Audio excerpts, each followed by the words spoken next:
Halo, selamat siang. Bisa kelihatan ya, eee, tampilannya. Kita mulai sekarang ya, karena sudah jam 2:05, supaya kita benar-benar bisa punya spare waktu kalau misalnya nanti ada yang mau, eee, nanya atau mau sharing, jadi waktunya bisa lebih panjang. Jadi kita mulai lebih on time. Oke, baiklah, Assalamualaikum warahmatullahi wabarakatuh. Selamat siang kepada seluruh teman-teman yang sudah menyempatkan diri untuk hadir pada siang hari ini di acara webinar Bincang Bisnis Teli, Kiat Praktis Agar Bisnis Mampu Bertahan di Tengah Situasi New Normal. Saya sangat menghargai antusiasme teman-teman yang sudah meluangkan waktu untuk mau belajar bareng sama kami di sini pada siang hari ini. Mudah-mudahan semua pemaparan insight yang diberikan oleh para pemateri pada hari ini bisa bermanfaat, karena di sini prinsipnya kita pengen belajar bareng. Jadi mudah-mudahan apa yang saya dan teman-teman panelis lainnya share pada hari ini bisa bermanfaat, dan sebaliknya ada juga hal yang bisa kami dapatkan dari para audiens yang jadi pembelajaran kita untuk hari ini. Jadi kalau apa sih tujuan dari webinar ini? Tujuan dari webinar ini sebenarnya adalah kita pengen berbagi insight, khususnya untuk teman-teman yang punya bisnis. Dan mungkin ada saat-saat yang sulit karena kita tahu pandemi udah menyerang seluruh dunia, nggak cuma Indonesia aja, menyerang seluruh dunia sejak bulan Januari ya, sejak bulan Januari, dan kalau di Indonesia sendiri sejak bulan Maret.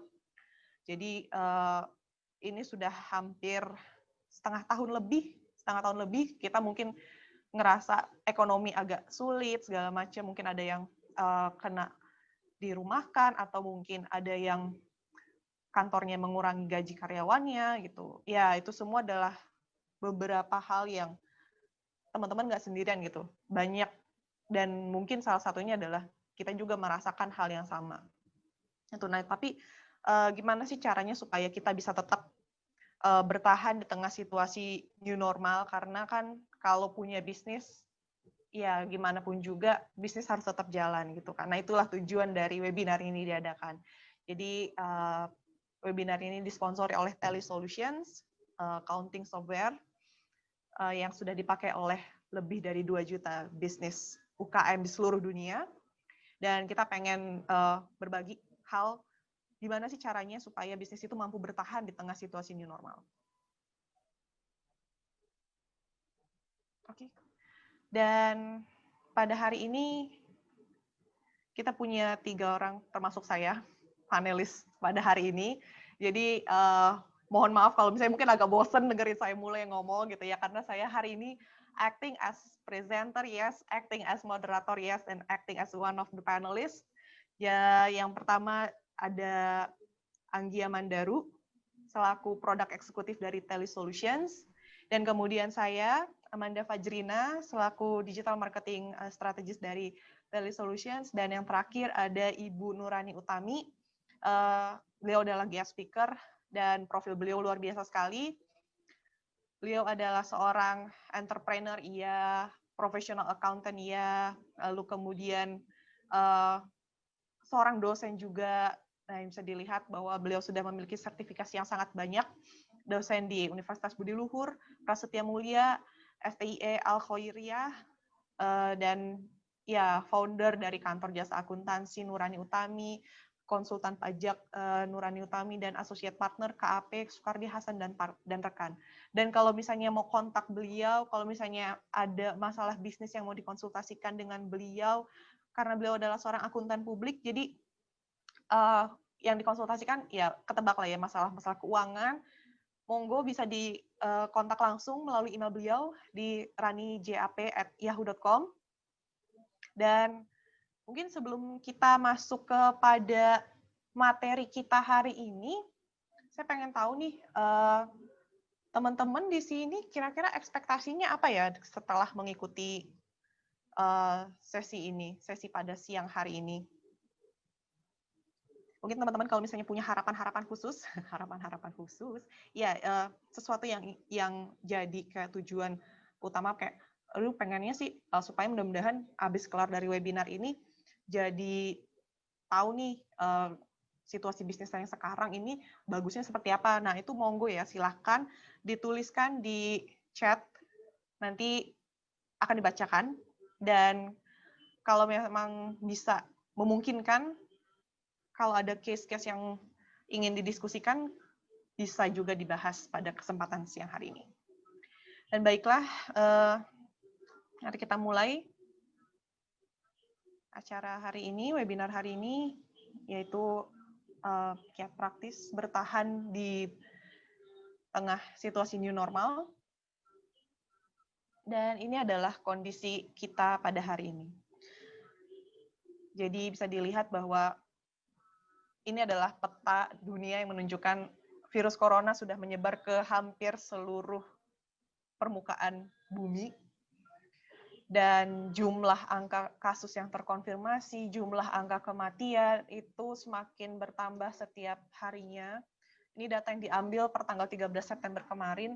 Pastinya hari ini datanya lebih banyak lagi korban-korban yang terinfeksi atau yang meninggal dikarenakan COVID-19. Dan mudah-mudahan kita semua selalu dalam keadaan sehat ya. Nah,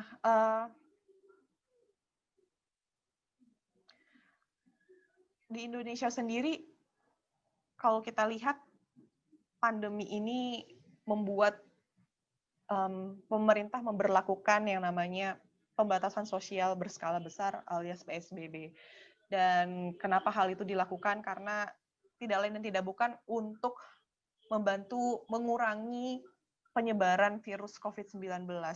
Tapi yang namanya kebijakan pasti ada pro dan kontranya. Ketika kebijakan tersebut diimplementasikan, ya ada dampak-dampak yang tidak bisa dihindari, khususnya kepada para pemilik bisnis, seperti mungkin yang tadinya punya usaha rumah makan, akibat adanya PSBB mungkin omsetnya menurun drastis, atau mungkin yang tadinya punya usaha tempat gymnya rame, setelah adanya PSBB mungkin terpaksa harus menutup salah satu cabangnya. Atau mungkin yang tadinya seorang driver ojol yang punya penghasilan cukup lumayan setiap bulannya karena nggak pernah sepi order, mungkin selama PSBB ini justru jadi agak sepi orderan. Ya, itu adalah dampak-dampak yang terjadi karena pandemi saat ini sedang menyerang, dan kita tidak bisa menyalahkan siapa-siapa. Justru yang harus kita lakukan adalah mencari tahu bagaimana caranya supaya kita tetap bisa melakukan yang terbaik, sehingga kita bisa bertahan melewati pandemi ini. Karena kita tidak bisa memprediksi sampai kapan pandemi ini ada. Kita tidak bisa memastikan apakah tahun depan pandemi sudah selesai, ataukah akhir tahun ini pandemi sudah selesai. Yang bisa kita lakukan adalah kita harus tetap optimis. Sembari itu, kita juga harus tetap aware bahwa ada hal-hal yang bisa kita lakukan supaya kita tetap bertahan. Dan ini adalah data yang diambil dari Tekin Asia mengenai level dampak negatif COVID-19 terhadap usaha rintisan alias startup. Jadi di sini bisa dilihat bahwa levelnya itu adalah dari 1 sampai 4 skalanya, skala 1 sampai 4, yang artinya 4 adalah benar-benar industri itu sangat terpukul karena adanya pandemi ini. Dan mungkin kalau dikatakan skala 1, skala 2, ya bisa dibilang sedikit terpukul, pasti ada efeknya, tapi mungkin tidak terlalu signifikan. Seperti yang dilihat di sini, yang paling terdampak adalah industri perjalanan alias travel. Banyak teman-teman kita yang punya usaha travel hari ini mungkin terpaksa banting setir usaha atau mungkin bahkan gulung tikar usahanya. Kemudian usaha perumahan juga cukup lesu sekarang mengingat daya beli masyarakat sedikit banyak menurun. Dan kemudian marketplace dan platform serta media ada di urutan ketiga, dan berturut-turut di belakangnya ada food tech and retail, AI, pendidikan, edtech dan fintech, e-commerce, transportasi dan logistik, software dan alat pengembang, serta kesehatan. Mungkin kayak teman-teman nanya, ih kok kesehatan bisa kena dampak juga sih, padahal kan kayaknya dia panen banget nih di saat pandemi seperti ini. Iya, karena pasti gimana pun juga ada masa di mana daya beli masyarakat tidak sekuat dulu gitu. Meskipun mungkin dibandingkan sama yang lain pasti usaha dia lebih berkembang, tapi di satu sisi daya beli masyarakat yang cukup turun juga tidak bisa dipungkiri itu memberikan pengaruh kepada industri tersebut. Nah, kenapa sih kita membahasnya UMKM? Kenapa nggak yang lain aja? Kenapa nggak korporasi besar? Karena gini, kalau kita bicara soal UMKM, kita mau nggak mau kita akan bicara soal ekonomi makro. Dan yang luar biasanya adalah UMKM ini adalah salah satu penyokong dari ekonomi negara kita. Dikarenakan negara kita 80%-nya itu melalui konsumsi dalam negeri, dan yang menggerakkan konsumsi dalam negeri ini adalah UKM. Jadi bisa dibilang UKM itu adalah tulang punggung bagi perekonomian Indonesia, sehingga adalah hal yang sangat menarik dan penting untuk disampaikan gimana sih caranya supaya UKM ini tetap bisa bertahan sehingga ekonomi Indonesia tetap bisa berjalan seperti, ya mungkin tidak seperti biasanya ya, tapi setidaknya tidak sampai terjebak kepada resesi yang katanya mengancam Indonesia juga. Tapi kita berharap semoga Indonesia tidak sampai terkena resesi.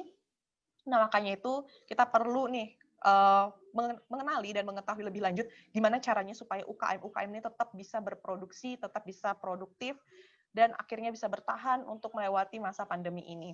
Nah, yang mengejutkan adalah 98% dari total UMKM ini terdampak COVID-19. Bisa dilihat ada 62 juta sekian usaha mikro, 58.000 unit usaha menengah, 757-an ribu unit usaha kecil, dan 5.000-an unit usaha besar. Kalau digabungin jumlahnya, nah 98%-nya itu terkena dampak COVID-19.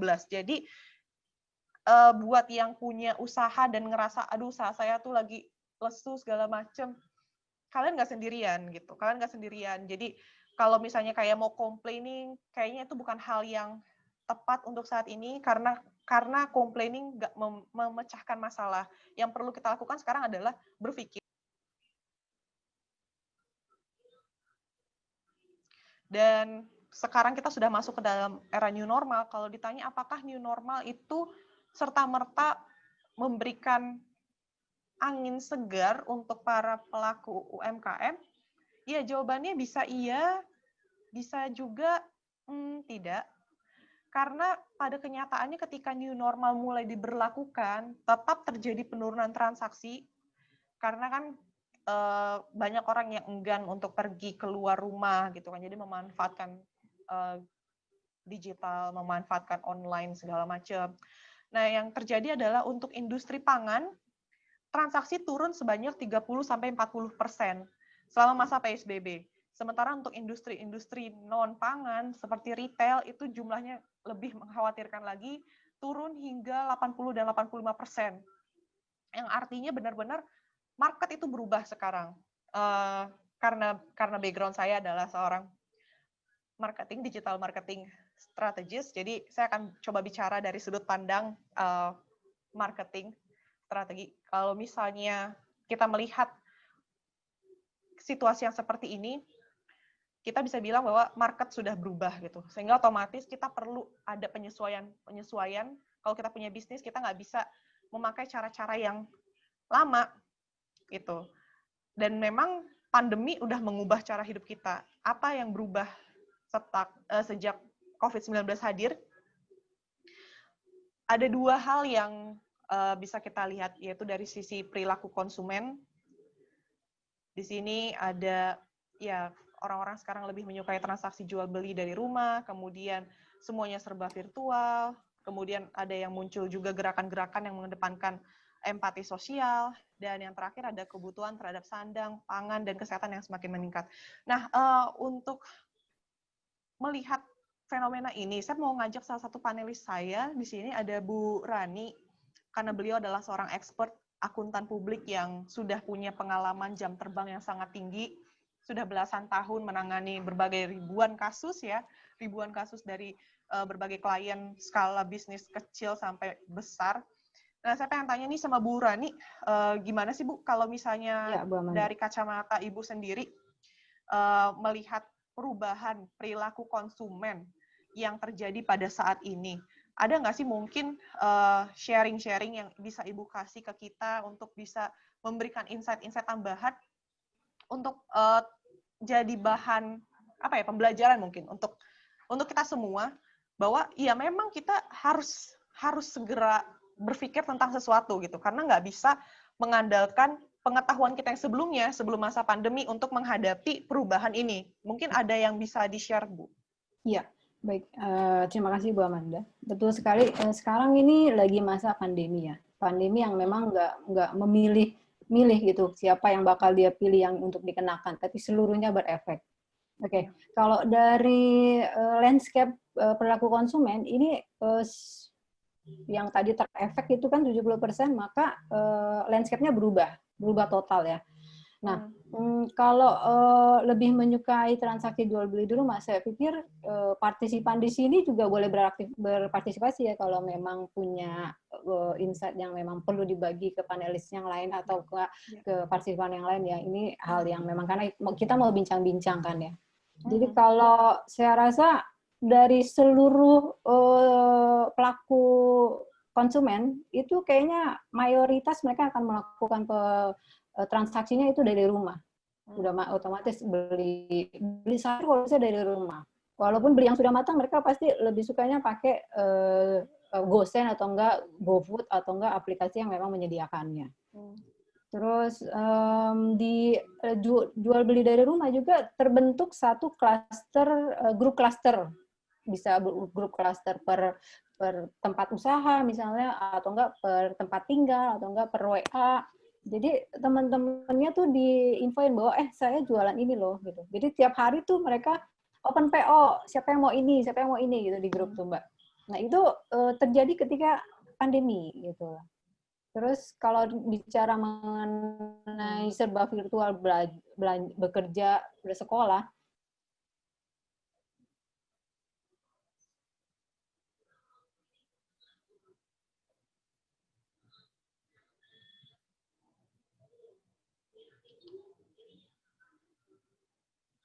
salah satu itu memang dia memperlakukan e-learning. Jadi sebelum pandemi ya, ini sebelum pandemi dia memperlakukan e-learning. Dari satu semester kita setengahnya itu tatap muka, setengahnya e-learning. Lalu kemudian pas pandemi di univ yang satu lagi saya full tatap muka. Akhirnya mereka memperlakukan full e-learning. Oke. Kalau untuk dosen, mahasiswa kayaknya nggak terlalu sulit ya e-learning. Tapi pandemi malah mengharuskan SD, SMP, SMA pun e-learning. Mereka punya masing-masing aplikasinya, bisa Moodle, Psikologi, LMS, Learning Method System. Mereka juga menggunakan itu. Agak struggle saya lihat di sisi guru-guru ya, dari tingkat SD, SMP, SMA. Untuk memahami gimana sih proses ini, kita harus upload, kita harus bikin topik, kita harus siapkan materi, kita harus ngerekam, semuanya struggle. Anak-anak pun struggle nih di rumah nih. Ini apa sih, bingung kan? Karena ini pertama kali mereka seperti ini. Tapi saya lihat ada hal baik juga gitu loh, karena ke depannya nanti pada saat mereka kuliah ataupun melakukan aktivitas lainnya, mereka udah nggak perlu lagi ribet dengan e-learning ini. Jadi banyak sekali yang bisa di-sharing ya. Kalau di maksudnya karyawan sebagai pekerja itu kan ada yang ganjil genap. Kalau di bank dia kan pakai kode ya 01, 02, 03. Nah, ganjil genap. Jadi yang ganjil buka hari ini, yang genap buka besok gitu. Terus yang hadir 50% di kantor, 50% di rumah, atau enggak mereka dalam satu bulan udah dapat jadwal. Hari ini. Jadi semua berubah ya. Semua landscape perilaku konsumennya semua berubah, coba. Iya. Jadi sebenarnya bisa disimpulkan juga, kalau saya pribadi ya Bu ya, kalau saya tuh menilai pandemi ini memang banyak sekali membawa mungkin bisa dibilang kesulitan untuk kita. Tapi di sisi yang lain, buat saya pribadi, saya merasa dengan adanya pandemi ini menuntut kita untuk lebih kreatif. Setuju nggak sih, Bu? Atau teman-teman ada punya pendapat yang lain nggak sih? Karena kalau saya pikir gini, kalau mungkin tidak ada pandemi ini, mungkin kita nggak pernah berpikir gimana caranya anak-anak yang masih kecil-kecil itu bisa belajar jarak jauh secara mandiri, gitu. Mungkin selama ini kita, karena sebelum adanya pandemi, kita percaya aja kayak, ya udah, tugas mendidik adalah tugas guru di sekolah. Kita nggak pernah mau peduli nih soal pendidikan anak gimana di rumah, gitu. Tapi ternyata pas ada pandemi, mau nggak mau karena harus belajar dari rumah, orang tuanya mungkin tadinya nggak pernah tahu anaknya belajar apa, jadi mau nggak mau belajar lagi, terus ngajarin anaknya balik. Dan hal-hal seperti itu mungkin adalah hal-hal yang tidak akan pernah terjadi kalau tidak ada pandemi. Benar nggak sih, Bu? Maksudnya Ibu kan sebagai dosen juga, sebagai ibu juga gitu kan. Kalau saya sih melihatnya seperti itu. Dan yang tadi, yang soal pembatasan sosial di kantor, ya itu juga hal yang unik ya. Karena selama ini kan kita terbiasa dengan yang namanya kalau pergi ke kantor tuh yang harus full gitu di kantor. Mungkin ada beberapa kantor yang menerapkan sistem remote working, tapi bukan hal yang familiar di Indonesia. Nah, ketika pandemi itu menyerang, mau tidak mau, perusahaan itu segera harus beradaptasi. Mau skalanya kecil, mau skalanya sedang, atau bahkan skalanya besar, ya harus cepat beradaptasi sehingga bisa melewati situasi-situasi yang sulit seperti ini gitu. Dan memang itulah yang terjadi real pada hari ini. Benar seperti kata Bu Rani tadi, landscape market sudah berubah, landscape bisnis pun berubah. Dan kemudian karena perubahan itu menghadirkan dampak-dampak yang ya bisa dibilang cukup pahit ya bagi para pelaku UMKM. Di antaranya adalah seperti sulit membayar kredit, lalu kemudian pasokan bahan baku terbatas, bahkan sampai harus mengurangi jumlah karyawan. Ya, ini adalah dampak-dampak hal yang bisa dikatakan cukup buruk untuk para pelaku bisnis usaha kecil dan menengah. Nah, tapi di satu sisi kita juga harus bisa melihat apa yang menjadi implikasi dari adanya pandemi ini terhadap customer dan bisnis. Kalau dari sisi customer, jelas di sini mereka nggak lagi cuman sekedar beli karena emotional value, tapi sekarang lebih fokusnya kepada nilai. Jadi mungkin kalau dulu ya sebelum pandemi, banyak orang-orang itu menjual barang berbasis kebutuhan emosional gitu. Jadi kayak sebetulnya barangnya itu kalau dilihat sih nggak penting-penting amat gitu ya, tapi karena itu memanfaatkan emosional, jadinya kelihatannya lucu dan harus dibeli gitu. Nah, tapi di saat pandemi seperti ini, customer otomatis mereka lebih picky. Mereka lebih melihat barang yang mereka beli ini, value-nya ini cocok nggak sih buat saya? Dan saya perlu nggak sih beli barang itu sekarang? Kenapa jadi seperti itu? Karena yang tadi, pandemi ini udah ngebuat kita berubah, cara hidup kita berubah, cara berpikir kita berubah, cara kita melihat sebuah situasi mungkin juga berubah, dan kemudian membangun kembali awareness. Maksudnya apa? Maksudnya adalah gini, yang tadi Bu Rani juga sudah sempat mention ya di pembahasan sebelumnya, bahwa ketika pandemi berlangsung, banyak orang yang memulai bisnis kecil-kecilan mereka. Tapi ketika misalnya kayak punya kenalan gitu, udah punya bisnis mungkin sekian tahun gitu. Nah, ketika pandemi ini hadir, biasanya kan ingat, teman saya itu masih ada nggak ya bisnisnya gitu. Atau misalnya, kemarin tetangga saya baru mulai bisnis nih, wah masih ada nggak ya bisnisnya gitu. Yang akhirnya itu yang tadi, melahirkan gerakan-gerakan yang berbasiskan empati sosial. Jadi saling membantu. Dan menurut saya itu adalah satu hal yang unik, yang juga bisa dibilang positif ya dari dampak COVID-19 ini terhadap cara kita bersosialisasi terhadap sekitar. Dan bangkitnya tren group buying. Jadi tren group buying ini sempat populer dulu 10 tahun yang lalu di Amerika Serikat dan sekitarnya, Kalau di Indonesia mungkin group buying tidak terlalu besar ya dampaknya ke Indonesia. Maksudnya ketika tren itu happening di Amerika mungkin tidak terlalu happening juga di Indonesia, tapi ketika sekarang justru tren group buying ini meluas kemana-mana. Dalam artian gini, orang-orang sekarang cenderung untuk lebih banyak membeli dalam porsi besar, skala besar, yang nantinya bisa mereka share kepada kolega mereka, kepada tetangga mereka, kepada saudara mereka. Karena apa? Karena kalau belinya banyak, biasanya harganya jauh lebih murah gitu. Nah, kemudian kalau dari bisnis implikasinya adalah yang pasti adanya penurunan pendapatan, ini udah pasti, dan kemudian tapi di satu sisi yang lain mendorong terjadinya inovasi di bidang teknologi karena adanya PSBB, karena new normal membuat orang-orang dianjurkan untuk tetap ada di rumah aja, nggak kemana-mana kalau nggak punya kepentingan yang mendesak. Terus kemudian adanya perubahan strategi bisnis.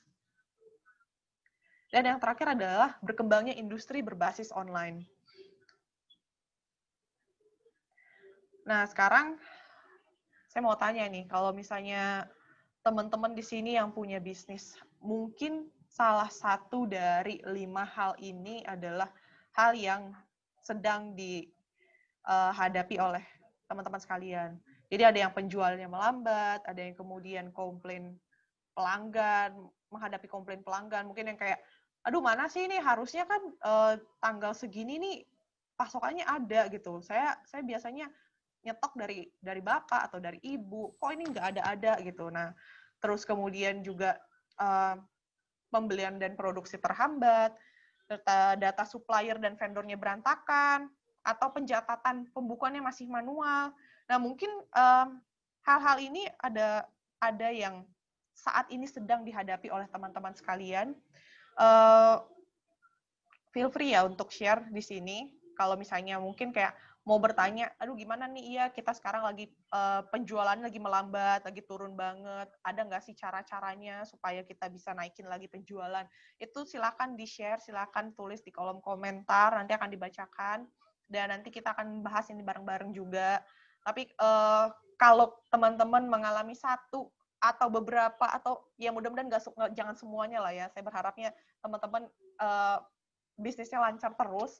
Tapi kalau seandainya ada satu atau beberapa tanda-tanda dari gejala ini saat ini sedang dihadapi oleh teman-teman, maka teman-teman sebenarnya nggak sendirian, karena ya itu terjadi pada banyak orang di luar sana. Tadi 98% dari total jumlah UMKM mengalami terkena dampak dari COVID-19.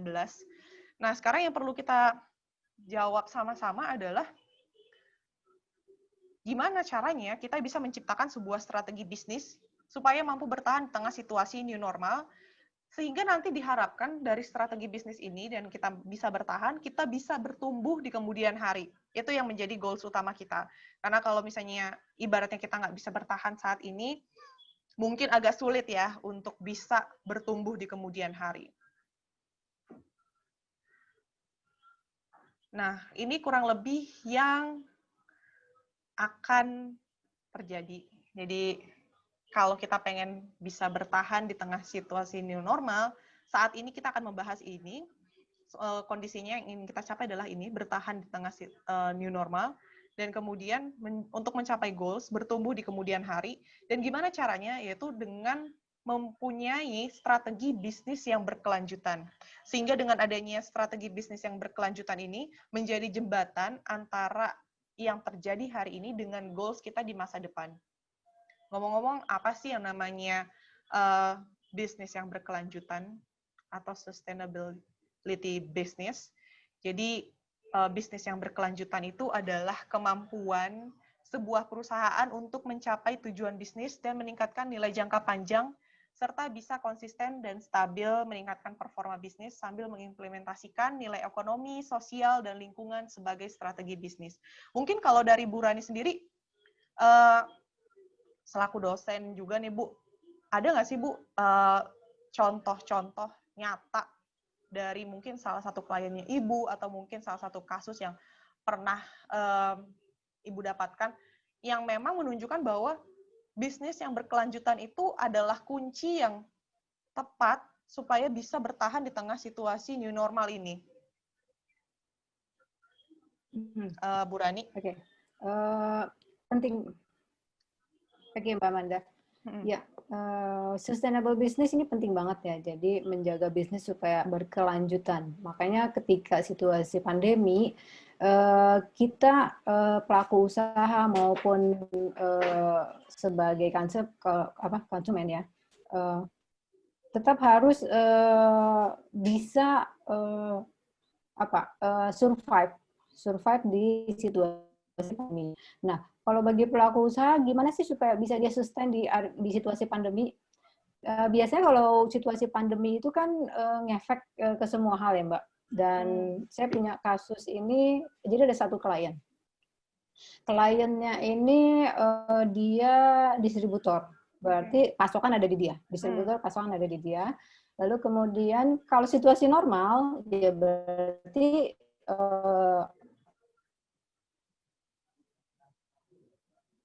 lalu prinsipal akan kirim dan dia distribusiin. Lalu kemudian tiba-tiba PSBB. PSBB aktivitas di hold. Cuman dibatasi. Jadi pemerintah membatasi hanya beberapa industri usaha yang boleh. Dan umumnya tuh mereka memang bergerak di bidang-bidang untuk kepentingan publik. Nah, distribusi ini barangnya bukan yang publik gitu, bukan untuk publik ya, bukan untuk umum, tapi memang dia perlu untuk produksi. Nah, pada saat customer pesan, ternyata di stoknya dia tuh nggak ada, Mbak. Jadi dia pesan barang C. Nah, dia pesan barang C, lalu kemudian gimana caranya supaya dia bisa pesan ke prinsipal. Kalau situasi normal itu nggak mungkin dikasih sama prinsipal bahwa ya dia harus pesan dulu gitu. Pesan lalu bayar. Karena situasi normal semua mengadjust. Jadi untuk bisa sustain, pelaku usaha mengadjust, jadi distributornya request ke prinsipal bahwa barang saya bisa nggak ditukar. Yang tadinya A, B ditukar jadi C. Kemudian prinsipal mau nggak mau juga mengadjust. Untuk dia juga bisa sustain kan, untuk bisa muter nih. Kalau enggak, stuck. Jadi memang nggak bisa kaku nih di era pandemi. Jadi harus fleksibel.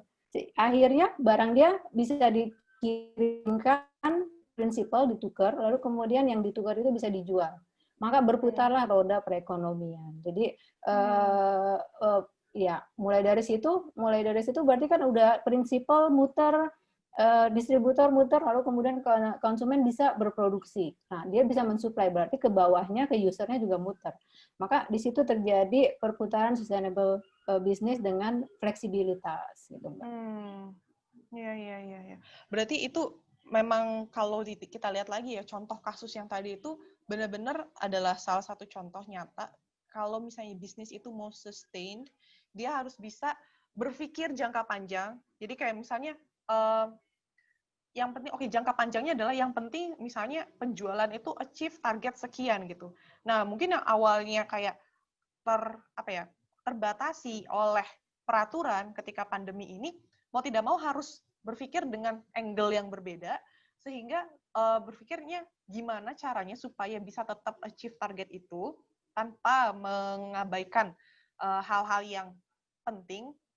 Dan ya yang terjadi adalah ketika dia mengubah sudut pandangnya, kalau misalnya kita ganti produksinya jadi seperti ini, berubah mengikuti demand, itu bisa terjadi achieving target itu menjadi possible. Nah, itu mungkin yang bisa dikatakan sebagai contoh nyata kalau misalnya bisnis yang berkelanjutan itu adalah kemampuan dari sebuah perusahaan untuk meningkatkan nilai jangka panjangnya dalam mengimplementasikan nilai ekonomi, sosial, dan lingkungan sebagai strategi bisnis. Jadi, gimana caranya kita melihat pandemi ini, atau PSBB ini, atau new normal ini, bukan sebagai sebuah halangan, tapi sebagai sebuah tantangan yang bisa ditaklukkan, sehingga kita bisa mencapai bisnis goals kita. Dan kalau ngelihat dari contoh kasus yang tadi itu, berarti sebenarnya kan bisnis yang tahan atau yang sustain itu punya beberapa komponen-komponen. Dan dan beberapa komponennya adalah biasanya memiliki pencatatan keuangan yang baik, mampu mengontrol hutang piutangnya. Dan yang terakhir memiliki proses otomasi sehingga lebih efektif. Nah, Bu Rani, saya mau tanya nih Bu, sebagai seorang akuntan publik, seberapa penting sih Bu sebuah perusahaan itu harus memiliki pencatatan keuangan yang baik? Apakah cukup dengan mencatat sekenanya aja, ataukah memang kita tuh perlu melakukan pencatatan keuangan yang detail? Karena saya belum tahu nih. Mungkin teman-teman ada yang masih memandang, ya udah deh, yang penting dicatat aja, tapi nggak rapi nyatatnya. Nah, sebenarnya seberapa penting sih Bu memiliki pencatatan keuangan yang baik terhadap kemampuan sebuah bisnis untuk bisa berkembang atau bertahan di tengah situasi yang sulit seperti ini? Ya, oke. Untuk sebenarnya kalau ngomongin soal pencatatan keuangan, mengontrol piutang, ini memang merupakan poin-poin penting yang harus ada di dalam satu perusahaan ya. Bicara mengenai pencatatan yang baik, berarti kan dia punya record yang baik mengenai transaksi yang terjadi di perusahaannya. Dengan adanya record yang baik, berarti dia bisa memaintain cash flow-nya dia. Dia memaintain cash flow dengan sehat, gitu kan? Sebenarnya saya akan terima uang kapan, lalu kemudian kewajiban saya ini untuk membayar apa aja di satu periode ini. Sehingga kalau ada pencatatan yang baik, maka cash flow dia akan terjaga dengan sehat, tentu saja. Ngomongin soal cash flow, pasti hubungannya dengan hutang piutang ya. Cash flow itu kan terdiri dari perputaran uang yang memang muternya dari sumber-sumber hutang atau piutang gitu. Jadi dengan ada pencatatan yang baik, rekod hutang dia, rasio hutangnya apakah masih sehat atau enggak, dari situ kan bisa terlihat. Piutang dia juga turnover-nya baik atau enggak. Jadi berawal dari pencatatan yang baik juga gitu. Terus mengenai pencatatan yang baik, berarti ada sisi otomasi input transaksi yang memang langsung online gitu, langsung pada saat input dia udah langsung bisa merekod ke dalam masing-masing buku besarnya, sehingga otomasi juga menjadi lebih efisien di sana gitu. Jadi kalau bisnis yang mampu bertahan sudah pasti dia, kalau pencatatannya aja kurang baik, kontrol piutangnya dia nggak tahu, wah itu udah pasti bisnisnya susah untuk mampu bertahan, apalagi di era pandemi, gitu, Mbak. Iya, ya berarti artinya memang sebuah bisnis itu tidak peduli apapun skalanya, mau dia skala mikro, mau dia skala kecil, menengah, atau skala besar, harus memiliki pencatatan keuangan yang baik ya, Bu ya? Betul, betul. Dan ya, ini adalah hal yang bisa dikatakan memegang peranan penting. Jadi kalau tadi Bu Rani udah sempat ngomongin soal gimana sih otomasi dalam pencatatan keuangan, jadi bisa disimpulkan bahwa teknologi dan akuntansi adalah dua hal yang memegang peranan penting ketika sebuah bisnis ini mau bertahan atau mau mengatur strategi supaya bisa bertahan dan kemudian bertumbuh di kemudian hari. Kenapa? Karena kita nggak bisa menafikan sekali yang namanya peran akuntansi. Yang tadi Bu Rani udah bilang, kalau misalnya pencatatan keuangannya berantakan, itu sulit sekali untuk bisa bertahan di tengah situasi new normal seperti ini. Kenapa? Karena kalau misalnya kita aja bahkan nggak tahu kapan kita harus bayar hutang, atau kita tuh punya utangan dari siapa aja, atau mungkin siapa yang udah ngebeli produk kita dan belum bayar ke kita nggak tahu itu dengan details. Nah, itu gimana caranya kita bisa muterin uang kita dengan maksimal. Bener gitu kan ya, Bu ya? Betul sekali, itu hubungan dengan cash flow ya, Mbak. Iya, berarti kalau misalnya kitanya masih berantakan ngatur cash flow, ngaturin pencatatan keuangannya masih manual, dan yang akibatnya mungkin ada salah hitung, nah itu akhirnya berakibat kepada kita jadi sulit mengambil keputusan yang rasional, sulit mengambil keputusan yang logis. Apakah kita mungkin harus melakukan penyesuaian produk, ataukah kita nanti harus menambah budget dari sisa budget yang ada untuk misalnya meng-hire orang baru, atau mungkin melakukan sarana promosi yang baru. Kita tidak bisa memberikan keputusan yang logis kalau kita tidak memiliki pencatatan keuangan yang baik. Sehingga yang tadi disebutkan bahwa kalau mau bisnisnya bisa sustain, paling enggak memiliki 3 komponen yang tadi. Memiliki pencatatan keuangan yang baik, lalu kemudian cash flow-nya sehat, dan yang terakhir adalah memiliki otomasi yang bisa memudahkan. Dan kalau kita bicara otomasi, nggak mungkin lepas dari namanya teknologi. Dan bicara soal cash flow, pencatatan, itu ya hubungannya udah akuntansi. Makanya di sini dikatakan bahwa teknologi dan akuntansi itu benar-benar menjadi jembatan utama bagi para UMKM yang mau bertahan di tengah situasi new normal pada hari ini. Nah, di sini kita mengutip dari perkataan Ketua Umum HIPMI Jaya, Bapak Afifuddin Suhaili Kala, yang mengatakan bahwa akibat pandemi kemarin, omset UKM di Indonesia menurun hingga 70% pada Maret lalu. 70% bukan jumlah yang sedikit, tetapi ketika kita melihat data ini, yang diperlukan adalah selanjutnya, lalu bagaimana caranya supaya kita bisa bertahan, karena mungkin ada beberapa atau mungkin ada banyak dari 70% ini yang mungkin saat ini industrinya sudah tidak ada atau mungkin udah gulung tikar. Nah, kalau kita masih punya industri atau kita bukan industri, kalau kita masih punya bisnis yang bertahan pada hari ini, nah pertanyaan besarnya adalah gimana caranya supaya kita bisa terus bertahan, karena kita nggak tahu nih sampai kapan pandemi ini ada di Indonesia. Kita berharap sih semoga mudah-mudahan segera berlalu ya, tapi kita nggak pernah tahu kapan pandemi ini akan berakhir. Sehingga satu-satunya cara adalah dengan memaksimalkan apa yang kita punya hari ini supaya kita bisa bertahan. Dan ini adalah lebih jelasnya lagi mengenai peran akuntansi bagi sebuah bisnis.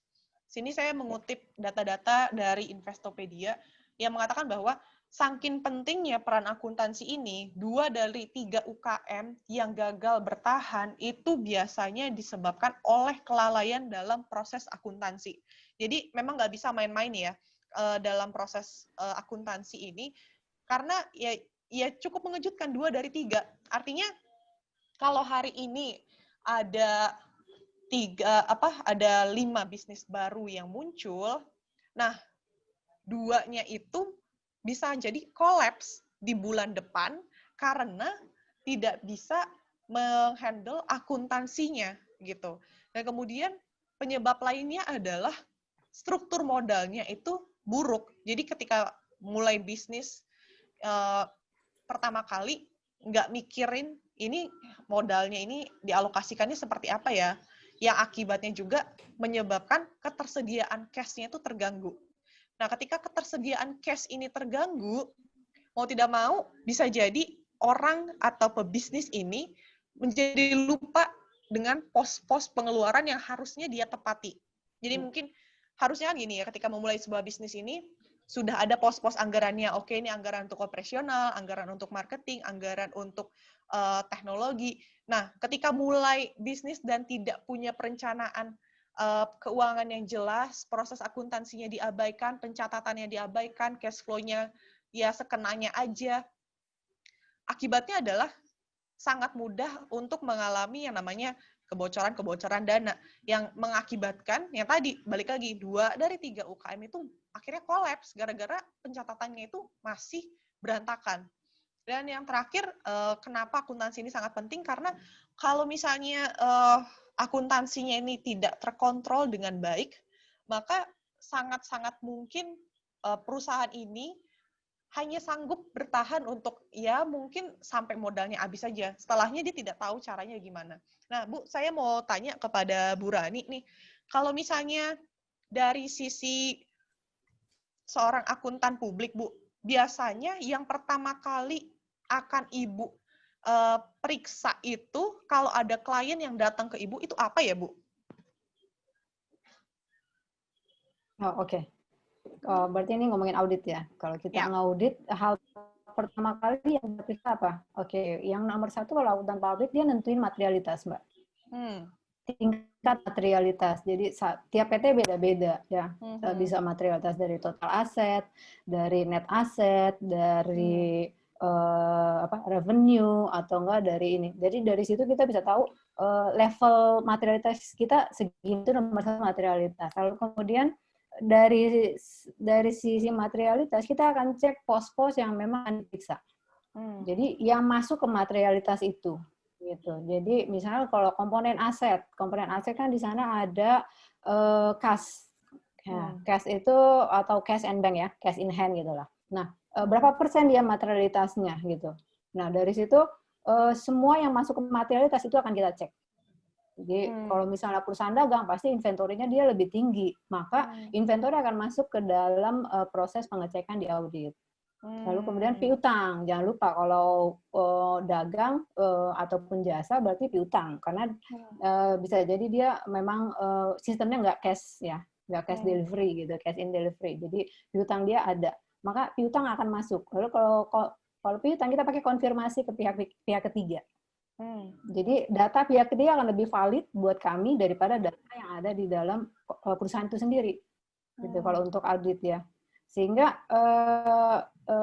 lalu kemudian intinya di materialitas sih, Mbak. Jadi kalau memang masuk ke materialitas kita akan cek gitu. Nah, ketika dia nggak masuk ke materialitas, apakah materialitas itu masuk ke dalam materialitas yang bisa diabaikan gitu. Jadi kalau memang ada salah saji, sehingga resiko auditnya tidak besar gitu, Mbak. Nah, kalau misalnya tadi bicara soal materialitas itu, Bu. Nah, kalau misalnya ada perusahaan yang mungkin selama ini mengaudit keuangannya secara manual sehingga menyebabkan terjadinya salah data. Nah, itu apa yang terjadi ketika kemudian melaporkan kepada Ibu dan kayak merasa, aduh kayaknya saya punya masalah nih. Ternyata pas dicek, ini kayaknya salah hitung ternyata. Nah, itu apa sih Bu sebenarnya akibatnya? Betul. Nah, kalau ngomongin audit ya, karena kan kita ngaudit itu proses kebalikan daripada accounting yang ada di corporate. Kalau corporate kan dia mulai dari transaksi dia catat, lalu kemudian dia input, lalu kemudian dia posting, lalu kemudian kalau ada adjustment dia adjust. Jadi laporan keuangan. Tapi kalau audit kita kebalikan, Mbak. Dari laporan keuangan itu kita langsung telusuri ke depan. Jadi kebalikan dari proses akuntansinya lagi. Jadi yang materialitas itu kita cek sampai kita telusuri ke buktinya. Nah, umumnya itu audit itu makan waktunya nggak akan lama, Mbak. Jadi kalau data perusahaan lengkap, ketika kita konfirmasi data ini mereka bisa menunjukkan, itu laporan audit akan rilis dengan cepat. Yang jadi masalah adalah ketika mereka nggak siap di bagian pencatatannya tuh, laporan keuangannya. Sehingga bisa jadi yang mengerjakannya bukan orang yang memang punya sertifikasi di accounting gitu kan. Mungkin aja itu banyak sekali terjadi karena memang mereka memototkan budget akhirnya make mungkin ya. Sehingga terjadi salah posting, salah jurnal itu mungkin saja. Jadi audit akan lebih lama prosesnya kalau memang proses pencatatannya ataupun proses akuntansinya itu memang dia belum rapi. Gitu. Itu akan lama. Bahkan bisa jadi ada laporan audit yang nggak rilis gitu. Nah, kalau misalnya dampaknya dari ketika sebuah perusahaan itu memiliki audit yang agak lama itu gimana sih, Bu? Yang bisa mengakibatkan apa sih kepada perusahaan ini? Karena kan kalau kita kan tahu ya bahwa akuntansi dan keuangan itu kan memegang peranan penting di sebuah perusahaan kan. Dan pencatatan keuangan kalau misalnya ibaratnya kita ada miss aja satu, ya itu akibatnya bisa fatal gitu kan. Nah, ada nggak, Bu, contoh kasus misalnya yang real terjadi nyata di lapangan gitu? Misalnya ada perusahaan yang selama ini tanpa dia sadari itu ternyata sudah melakukan kesalahan pencatatan pembukuan. Nah, itu ada nggak, Bu, contoh-contoh kasus nyata yang seperti itu? Oke.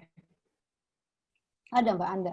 Jadi klien itu unik-unik, Mbak. Klien itu unik. Jadi klien itu ada yang rapi, ya, dia rapi tuh. Dia udah punya sistem, udah punya program, sehingga umumnya yang rapi itu memang perusahaan yang memang growth ya.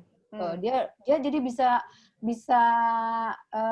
fokus sama tujuan dari manajemennya, tujuan bisnisnya. Lalu kemudian kalau yang kurang rapi, maka mereka akan struggle di sisi internalnya dia. Jadi kalau saya dapat yang seperti itu, saya saranin akuntansinya diberesin dulu. Oke, akuntansinya diberesin dulu gitu, Mbak. Karena kalau belum beres, nggak akan bisa maju ke depan tuh. Dia akan mengulang muter-muter di circle itu lagi. circle itu lagi. Nah, ujung-ujungnya dia nggak tahu dia untung berapa, ini berapa, cash flow berantakan gitu. Kalau dari saya megang track record ya, makin rapi accounting-nya, makin rapi pencatatannya, makin terlihat dia growth ke depan. Gitu.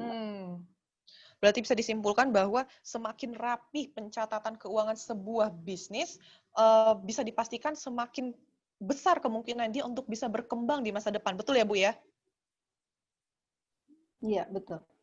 Wah, berarti itu benar-benar apa ya? Menekankan kembali bahwa memang akuntansi atau keuangan, pencatatan keuangan pada sebuah perusahaan dan bisnis itu tidak bisa diabaikan, teman-teman. Kalau misalnya tadi Bu Rani udah banyak sharing, kalau misalnya Bu Rani ketemu kasus di mana ditemukan adanya kesalahan pencatatan keuangan, biasanya yang akan disarankan adalah ya dibenerin dulu sistem akuntansinya, dibenerin dulu sistem pencatatan keuangannya, karena kalau itu nggak dibenerin, ya akan muter terus di situ masalahnya, nggak akan pernah tahu untungnya berapa, kemudian kapan dia harus mungkin menagihkan hutangnya, segala macam. Yang tadi, yang akibatnya bisnisnya itu bukannya maju ke depan, jadinya malah muter di situ aja, stuck di situ aja. Nah, ini juga yang akhirnya menekankan pentingnya yang namanya digitalisasi bisnis Anda atau bisnisnya teman-teman. Karena kalau misalnya yang tadi ya, kalau kita pakai sistemnya masih manual, itu ada kemungkinan terjadinya kesalahan hitung itu besar sekali. Kan kita nggak bisa terus-menerus meyakinkan bahwa kita dalam kondisi yang prima ya. Kalau misalnya ketika kondisinya mungkin pada saat itu lagi banyak pekerjaan atau mungkin lagi banyak tekanan, bisa jadi kita kehilangan fokus dan akhirnya yang biasanya tidak salah hitung jadi salah hitung. Nah, masalahnya kalau udah salah hitung sekali dan kita lupa atau kita miss melihat itu, bisa berakibat pada kesulitan di masa depan. Yang tadi, kita kan bicara soal gimana caranya supaya bisa bertahan di tengah pandemi kan. Nah, salah satunya berarti adalah kita benerin sistem akuntansinya dengan melakukan proses transformasi digital dengan teknologi yang tepat. Nah, kenapa sih teknologi itu juga penting untuk dipertimbangkan oleh teman-teman yang punya bisnis UKM yang ingin bertahan di tengah situasi new normal, karena dengan adanya intervensi dari teknologi yang tepat, maka bisa menyebabkan proses menjadi lebih efektif, effortless, dan yang pasti cost efisiensi. Mungkin kalau dibilang, tapi kan teknologi itu mahal ya. Sebetulnya kalau kita bicara soal mahal atau tidak, itu sangat-sangat relatif. Mungkin frame berpikirnya seperti ini. Ketika kita misalnya mengeluarkan uang hari ini sekian rupiah, taruhlah misalnya 500.000 rupiah untuk membeli sebuah barang yang bisa dipakai selama 25 tahun. Nah, mungkin ketika kita mengeluarkan uang itu satu-satunya uang yang kita punya pada hari ini. Nah, tapi kalau kita bisa memanfaatkan itu selama 25 tahun dan kita mengerti cara memanfaatkannya dengan baik dan benar, maka satu-satunya uang yang kita miliki pada hari ini untuk kita keluarkan investasi di teknologi itu menjadi hal yang sangat menguntungkan di masa depan, yang akhirnya menghasilkan cost efisiensi. Itu makanya dikatakan bahwa teknologi itu adalah sebuah investasi yang sangat relatif, tapi sebaiknya sangat-sangat dipertimbangkan untuk teman-teman yang ingin bertahan di tengah situasi new normal. Dan ini adalah kurang lebih situasinya. Jadi dengan adanya transformasi digital akan membuat bisnis menjadi lebih terautomasi, yang akhirnya menghasilkan efisiensi bisnis. Dengan bisnis yang lebih efisien, otomatis growth dari bisnis tersebut bisa dipercepat, yang akhirnya ya kurang lebih nanti di masa depan bisa bertumbuh dengan lebih baik. Nah, di sini ada beberapa contoh dari beberapa brand yang menerapkan strategi-strategi yang bisa dikatakan unik selama masa pandemi ini. Jadi kebanyakan kalau misalnya kita berpikir, dulu gimana ya caranya supaya misalnya ini nutupin nih penjualan masih kurang gitu. Nah, kita bisa belajar dari mereka-mereka ini. Kalau kayak Herboris ini kan sebetulnya adalah salah satu merek penghasil produk-produk kecantikan ya. Nah, selama masa new normal ini mereka berganti menjadi memproduksi hand sanitizer. Lalu kemudian ada juga yang beralih kepada sistem digital seperti yang dilakukan oleh Dua Kopi dan juga Holiko, yang tadinya mereka mungkin lebih fokus kepada dine-in di restoran mereka atau di kafenya mereka, sekarang mereka lebih berfokus kepada digital. Terus kemudian ada juga yang memproduksi biasanya fashion, baju, ready to wear, sekarang lebih fokusnya produksi kepada masker, gitu. Nah, kuncinya apa sih kalau kita mau bertahan, kalau melihat dari apa yang sudah berhasil dilakukan oleh tadi beberapa contoh dari brand yang disebutkan? Sebenarnya yang pertama adalah ubah cara pandang terhadap market, dan yang kemudian perhatikan aspek keuangan bisnis, dan menggunakan teknologi yang tepat, serta yang terakhir otomasi bisnis, ya sehingga dapat memberikan dukungan lebih untuk bisa bertahan. Tadi kan kalau kita ngomongin soal cara pandang market, itu udah jelas banget ya. Jadi kayak kita coba untuk mengubah paradigma kita. Kalau yang kita selama ini mungkin berpikir, aduh ini ekonomi sulit, mau ngapa-ngapain mentok, saatnya untuk berubah dan mengganti cara pandangnya. Jadi apa yang saat ini dibutuhkan market dan gimana caranya saya bisa mensupport itu. Karena kalau kita berpikirnya seperti itu, maka kita akan jadi lebih fleksibel, lebih luas, sehingga bisa mengakomodasi kebutuhan market yang mungkin saat ini belum tersentuh, gitu. Dan kemudian jangan lupa perhatikan juga aspek keuangan bisnis. Kalau yang tadi kan Bu Rani udah bilang bahwa kalau misalnya pencatatan keuangannya itu nggak tepat, atau berantakan, atau ada yang salah, nah itu sulit untuk bisa diprediksi berkembang, dan apalagi maju gitu loh di kedepannya. Makanya selalu perhatikan aspek keuangan bisnis. Saat ini misalnya punya modalnya sekian, apakah itu modalnya besar ataukah itu modalnya kecil? Sebenarnya bisa jadi modalnya kecil, tapi kalau misalnya cara pengaturan keuangannya itu bijak, cara pengaturan keuangannya itu baik, bisa jadi modal kecil ini nantinya bisa bertambah dan akhirnya berkembang semakin besar setelah pandemi. Dan kebalikannya, bisa jadi modalnya besar, tapi karena yang tadi pencatatan keuangannya berantakan, pengaturan keuangannya berantakan, akhirnya justru malah modal besar itu habis di pos-pos yang tidak relevan. Dan itu banyak sekali terjadi di startup-startup. Saya pernah baca beberapa startup yang sebetulnya pada saat itu diprediksi akan booming, akan grow, tapi akhirnya terpaksa harus gulung tikar. Dan ternyata setelah dicari tahu lebih lanjut, kenapa penyebabnya gulung tikar, akibat pengeluaran di pos-pos tertentu melebihi yang seharusnya dianggarkan. Dan itu terjadi di startup-startup yang bahkan sudah mendapatkan pendanaan dari venture kapitalis.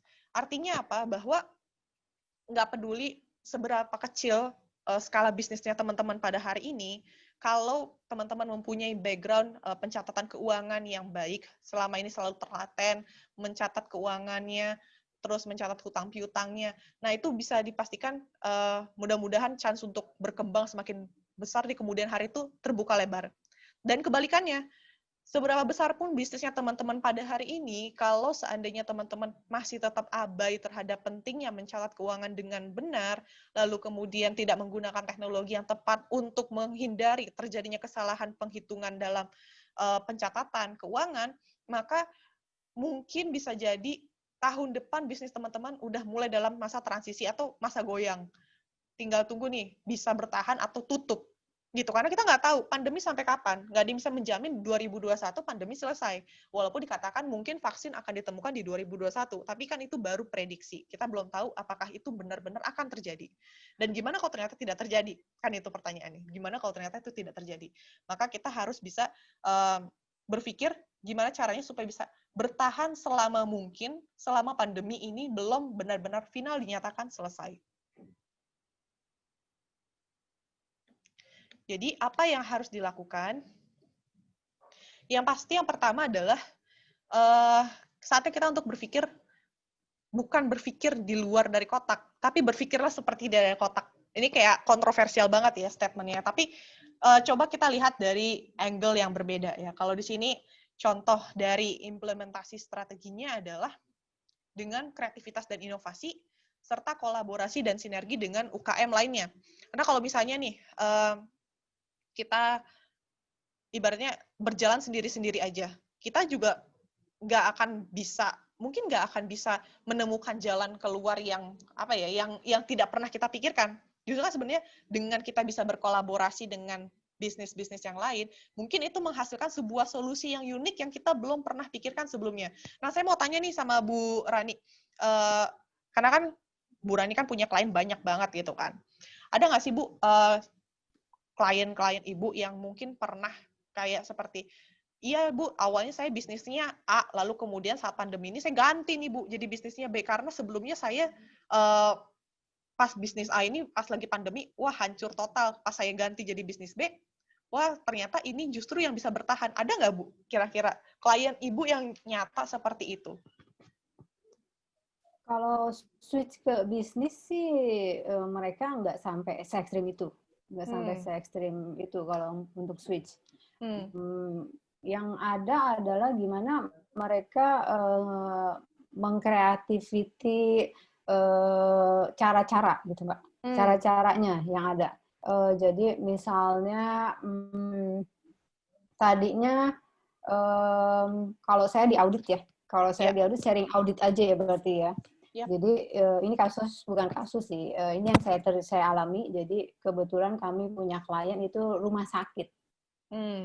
Rumah sakit dan kami harus mengaudit rumah sakit tersebut. Nah di pandemi corona COVID itu kan merupakan zona sumber ya, zona merah, bahkan hitam mungkin kali ya kalau rumah sakit yang mungkin orang umum tuh pada jangan kesana dulu deh kalau bisa gitu. Tapi kami udah terlanjur Mbak, kami udah terlanjur dari perikatan sebelum pandemi. Lalu kemudian PSBB kita agak itu dulu vakum dulu, kemudian setelah PSBB dibuka lagi kita jalan lagi. Nah pada saat jalan lagi auditnya, lalu kemudian kita dituntut mengkreativitas. Kebetulan dari IAPI ya, IAPI itu mengharuskan audit berbasis teknologi. Jadi bahkan asosiasi-asosiasi pun mau dari IAI, IAPI ataupun pajak di IKPI, mereka mengkreatifkan seluruh kegiatan organisasinya gitu. Jadi di IAPI kami diharuskan audit berbasis teknologi. Jadi gimana caranya memaksimalkan teknologi dahulu. Gitu. Jadi pada saat audit kita udah tentuin materialitas, kita akan cek ini. Kebetulan pada saat mau opnam itu kan ada cek karena aset di rumah sakit udah pasti banyak dan signifikan gitu. Secara materialitas pasti masuk. Sehingga pada saat kami cek aset, kami minta zonasi. Makanya mesti kreatif nih, jangan sampai kita harus cek ini, kita langsung datang aja ke sana tiba-tiba gimana dengan orang di rumah gitu kan? Karena kita akan membawa virus kemungkinan gitu kan. Akhirnya kita minta zonasi hijau, kuning, merah. Hijau itu yang memang area yang nggak akan terpapar gitu kan. Kuning dilewati. Nah merah itu memang tempatnya gitu. Jadi kami mengopnam khusus hanya di hijau. Setelah itu sisanya ya kalau memang merah mesti diopnam, maka itu masuk ke dalam audit berbasis teknologi. Kami menggunakan video conference. Gitu. Jadi benar-benar harus kreatif. Iya. Benar. Berarti kalau dari sisi seorang auditor itu penerapan kreativitas juga dilakukan ya Bu ya, supaya pekerjaan tetap berjalan gitu kan di tengah-tengah pandemi seperti ini. Dan kemudian ada change the strategy, not the budget. Karena biasanya gini, orang-orang berpikir, ya kalau udah pandemi gini berarti budgetnya juga mesti dikurangin dong. Sebetulnya tidak serta-merta seperti itu loh, teman-teman. Karena yang paling penting adalah strateginya yang mesti ditinjau ulang. Kalau strateginya sudah ditinjau ulang, baru kemudian perlu juga dilihat bagaimana budgetnya bisa menyesuaikan. Nah, yang paling penting di sini adalah memastikan cash flow terjaga dalam keadaan sehat, lalu kemudian pastikan pahami dulu perubahan perilaku konsumen, rencanakan ulang pendapatan dan pangkas anggaran biaya, review ulang produk terhadap customer profile, ciptakan pasar baru, monitor transaksi bisnis, dan yang terakhir adalah perhatikan kondisi stok barang. Mungkin di sini banyak faktor-faktor yang bisa dikatakan sangat erat kaitannya dengan pencatatan keuangan ya Bu ya. Jadi memang mungkin bisa dikatakan pencatatan keuangan, lalu kemudian pengecekan inventory barang, lalu kemudian gimana caranya supaya kita bisa aware dengan income statement kita, gimana caranya kita supaya bisa tahu bahwa oh ini kita udah overspending nih di satu part, kita nggak boleh terlalu banyak lagi spending di situ, kita harus mengalokasikan pada part yang lain. Itu mungkin menjadi hal-hal yang sangat krusial ya Bu ya di tengah-tengah pandemi seperti ini ya. Iya, betul sekali Mbak Amanda. Ya, kalau ngomongin cash flow pasti krusial. Ngomongin cash flow berarti hubungan dengan stok barang, gitu Mbak. Jadi memang banyak hal yang memang harus diprioritaskan gitu. Ya, dan yang terakhir adalah jangan lupa untuk kita perlu yang namanya start untuk go digital. Dengan cara apa? Dengan cara memanfaatkan channel media sosial untuk berpromosi dan otomasi proses bisnis dengan menggunakan software yang terpercaya. Nah, ini adalah sebuah quotes yang cukup menarik dari Bapak Nadiem Makarim. Beliau adalah ex-founder dari Gojek, yang sekarang sudah menjadi Menteri Pendidikan kita, bahwa bisnis bukan bicara siapa yang menang, tapi siapa yang bisa bertahan. Maka intinya adalah kalau kita memang mau berbisnis dengan benar, ya pastikan bisnis kita itu bisa bertahan. Dan tadi kita udah sempat menyinggung soal pentingnya pencatatan keuangan yang baik dan juga otomasi bisnis yang bisa memudahkan kita supaya kita bisa men-tracking growth bisnis kita dengan lebih mudah. Maka di sini ada satu software yang sudah dipercaya oleh lebih dari 2 juta pebisnis UKM di seluruh dunia, yaitu Telisolution. Nah, Telisolution sendiri sudah tersebar di lebih dari 80 negara yang dipakai oleh 2 juta lebih bisnis di seluruh dunia yang memiliki prinsip simplicity, flexibility, speed, dan juga reliability. Maksudnya adalah Teli itu adalah sebuah software akuntansi yang simple, yang mudah untuk digunakan. Ketika kita menggunakan Teli, itu bahkan nggak perlu untuk mengubah cara bisnis kita. Jadi bisnis model kita nggak perlu berubah untuk mengikuti Teli, tapi Teli bisa mengikuti bisnis modelnya yang kita jalani saat ini. Kemudian fleksibel banget dan cepat karena ini dia sistemnya nggak pakai cloud. Karena kalau misalnya pakai cloud itu pasti kan ada mungkin kalau koneksi internetnya jelek atau gimana pasti akan terdampak. Dan yang terakhir adalah reliability. Jadi sangat-sangat bisa diandalkan karena yang pasti ini immune alias kebal dari segala macam jenis virus. Jadi datanya dipastikan aman, kemudian privacy datanya juga terjaga dan cepat untuk digunakan. Dan mungkin untuk menjelaskan lebih lanjut bagaimana Telisolutions bisa membantu para pebisnis UKM untuk bisa bertahan di tengah situasi new normal, selanjutnya akan dijelaskan oleh Anggia Mandaru selaku produk eksekutif dari Telisolutions. Untuk Mbak Anggia, dipersilakan. Oke, terima kasih Mbak Amanda atas untuk penjelasannya singkat tentang Teli. Nah, sekarang saya selaku dari produk eksekutif Telisolutions akan langsung masuk nih bagaimana aplikasi langsung di produknya Teli, yaitu nama produknya sendiri Teli ERP 9. Nah, untuk teman-teman, jadi Teli ERP 9 itu memang kita adalah software akuntansi yang cocok untuk seluruh industri dan organisasi. Jadi mulai dari bidang jasa, dagang, sampai manufaktur itu sudah bisa pakai Teli. Kenapa? Karena lisensi Teli ERP 9 sendiri ini sudah memiliki fitur dan modul bawaan yang sudah lengkap. Jadi untuk seluruh fungsi akuntansi, manajemen persediaan untuk stok, dan juga manajemen bisnis lainnya kita juga sudah ada, sudah support. Dan untuk yang pasti kita memang targetnya itu untuk UMKM.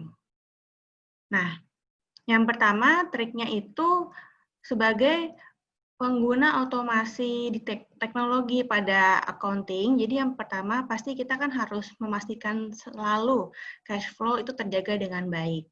Jadi untuk perusahaan kita tuh harus lebih sedikit aware. Kita harus benar-benar hati-hati bagaimana untuk mempertimbangkan perkiraan arus kas kita. Jadi mungkin kita harus lebih diulang lagi nih untuk decision keputusan. Apakah benar-benar keputusan yang kita sudah jadwalkan untuk periode saat ini itu bisa dilakukan sekarang, atau mungkin kita bisa memikir ulang lagi, mungkin bisa ditunda sampai situasinya akan membaik nanti. Nah, selanjutnya untuk bagaimana menjaga cash flow tetap terjaga dengan sehat, kita juga harus benar-benar mengimplementasikan yang untuk faktur invoice yang kita tagihkan kepada customer-customer kita tuh harus tepat waktunya dan selalu akurat. Kenapa? Karena seberapa apapun kesalahan yang mungkin terjadi dari human error yang kita lakukan, itu bisa membuat proses penagihan menjadi terlambat. Jadi ketika ada proses keterlambatan juga bisa membuat kerugian kepada perusahaan kita. Nah, jadi ini contoh aplikasi dari laporan cash flow yang ada di Teli. Jadi pada Teli itu kita juga otomatis setiap kita membuat input transaksi, kita sudah menyediakan fitur laporan yaitu cash flow. Jadi seperti ini kita bisa lihat misalnya di periode Februari 2020 itu kita bisa melihat yang masuk berapa, yang keluar berapa. Dan itu ada balance-nya di bawah semuanya, bahkan kita bisa mengganti-ganti juga periodenya yang dimaukan mungkin dari user kita atau dari manajer kita pengen tahunya periodenya mungkin per minggu atau per 2 minggu itu bisa kita atur detail. Selanjutnya itu kita juga ada untuk tips yang kedua yaitu selalu memonitor transaksi bisnis. Nah, untuk Teli sendiri kan kita sekarang sudah masuk ke bagian accounting yang benar-benar sudah go digital. Jadi untuk perusahaan yang mungkin ingin melakukan analisis atau membuat keputusan untuk periode selanjutnya misalnya, nah itu semua kita kan pasti harus mempunyai data-data yang kuat gitu. Data-data laporan untuk mungkin untuk membandingkan, untuk membuat jangka pendek ke depan itu dan jangka panjangnya akan seperti apa, next step-nya. Nah, di sini kita harus lebih aware lagi, lebih hati-hati untuk meningkatkan ketelitian pada proses pengumpulan piutang. Nah, untuk fokusnya sendiri, kita juga bisa melihat bagaimana kinerja pembayaran customer-customer kita. Mungkin di selama pandemi ini, kita kan juga bisa melihat seperti yang sudah dipaparkan oleh Mbak Amanda dan Bu Rani, kalau behavior, perilaku-perilaku customer, dan supplier kita pun pasti ada perubahan. Nah, di sini kita bisa mengidentifikasi perusahaan-perusahaan apa saja yang mungkin mulai mengubah praktik-praktik pembayaran mereka. Nah, yang selanjutnya adalah kita juga harus melihat nih laporan-laporan outstanding utang dan piutang kita secara berkala. Selanjutnya, ini kita bisa lihat untuk laporan yang ada pada Teli. Nah, kita yang paling penting mungkin seperti yang sudah dipaparkan, kita harus melihat sendiri bagaimana kinerja customer-customer kita, apakah tagihan-tagihan piutang ini kita bisa lihat siapa yang masih pending, siapa yang dia mungkin masih beberapa pending sisanya, atau dia ternyata kita harus mulai breakdown nih, kita harus menelusuri dari bulan apa sampai bulan apa, siapa yang masih tertunda. Nah, di sini kita bisa melihat PT-PT apa aja yang tertunda, dan nominalnya ada berapa, seharusnya mereka jatuh tempo pada tanggal berapa, dan juga sudah berapa hari totalnya mereka terlambat untuk melakukan pembayaran mereka. Selanjutnya, di sini kita juga ada laporan yang cukup penting, jadi namanya penerimaan, sebelumnya,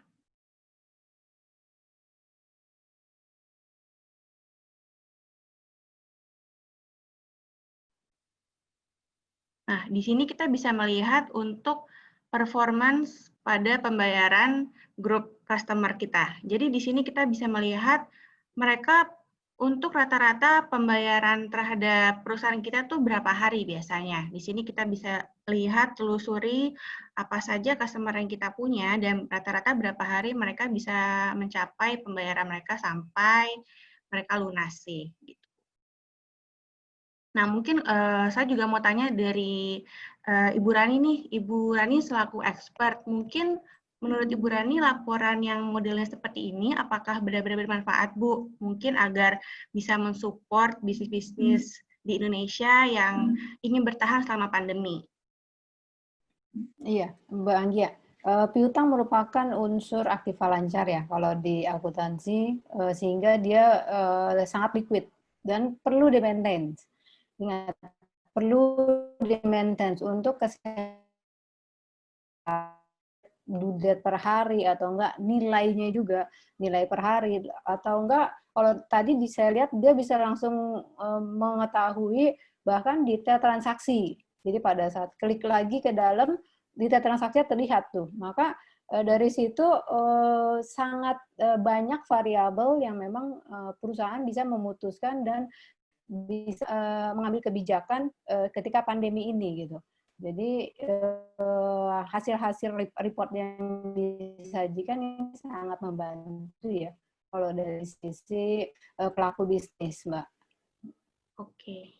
Oke, baik. Terima kasih Bu atas opini Ibu nih. Dan Ibu memang selaku ekspert kan pasti udah tahu nih, ini memang adalah fitur yang dibutuhkan gitu. Berarti cocok ya Bu dari Teli. Nah, selanjutnya kita juga ada untuk memantau neraca keuangan.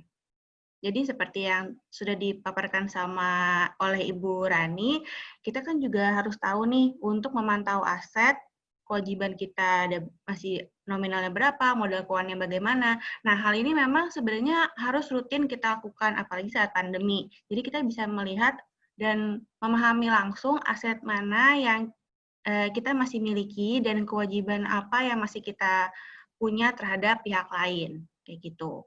Nah, untuk memilih fitur-fitur Teli itu kita sebenarnya pasti ada semua untuk laporan keuangan yang dibutuhkan oleh perusahaan, tapi yang paling kita tekankan yaitu kita bisa langsung membandingkan tiap pelaporan sesuai kolom-kolomnya itu sesuai periode yang kita inginkan. Jadi kita bisa langsung tahu aspek bisnis apa saja, pos-pos apa saja yang sudah terkena dampak dan mungkin akan terkena dampak, dan juga kita bisa menghitung potensi kerugian yang harus kita waspadai.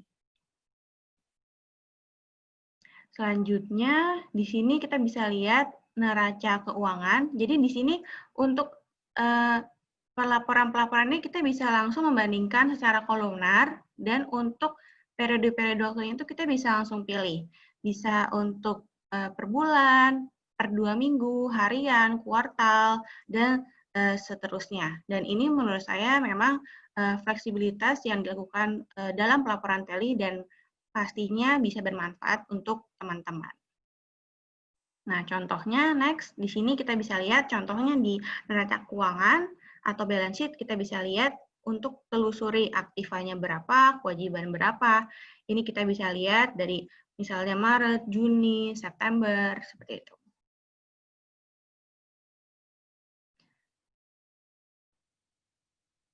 Selanjutnya, untuk rencanakan ulang pendapatan dan pangkas anggaran biaya. Nah, di sini kan juga kita sudah lihat tuh tadi ada neraca keuangan, ada cash flow, ada outstanding. Nah, yang penting juga kita juga harus langsung lihat nih profit and loss-nya atau laba rugi kinerja bisnis kita seperti apa kondisi sekarang, dan neraca saldonya seperti apa.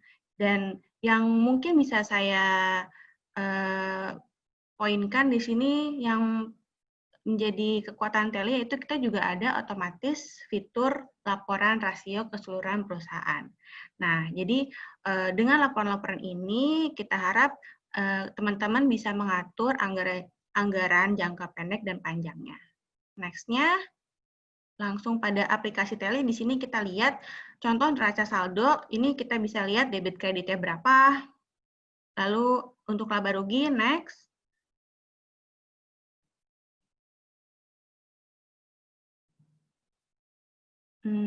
Nah, ini laba ruginya.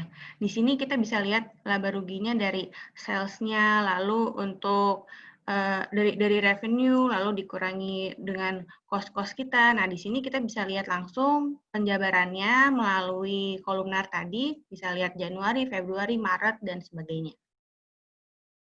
Next-nya, ini kita bisa lihat langsung laba bersihnya seperti apa, perbandingannya dari bulan ke bulan.